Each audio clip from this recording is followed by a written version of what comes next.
अस्सलाम वालेकुम नाज़रीन, आपको लिए चलते हैं डिस्ट्रिक्ट कुरंगी, जहां पाकिस्तान मुस्लिम लीग नवाज के कारकुनान मियां मोहम्मद नवाज शरीफ की 76वीं सालगिरह जोश व खरोश से मना रहे हैं। सिंध के सीनियर नायब सदर अली अकबर गुज्जर का खुसूसी खिताब। इस मौका पर कुरंगी के सदर आशिक अली गुज्जर की खिताब कर रहे हैं। जो स्टेक होल्डर थे, जो पाकिस्तान में फैसला करने वाली कौमतें थी और मियां मोहम्मद नवाज शरीफ की रहनुमाई थी, साथ उनकी मशावरत उनके साथ थी, तो बैठकर उन्होंने फैसले किए। लेकिन दुश्मन को हमने बताया कि हम जंग नहीं चाहते, हम अमन चाहते हैं। आप मेहरबानी करें। आज का दिन मेरे ख्याल में तकरीरें करने का दिन नहीं है।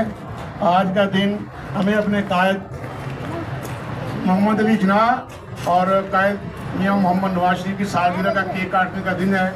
आप सब लोगों को मेरी तरफ से, आप सब भाइयों को, मेरी बहनों को, दोस्तों को, अभी थोड़ी देर में इंशाल्लाह हम सबकी मौजूदगी में सालगिरह का केक काटेंगे।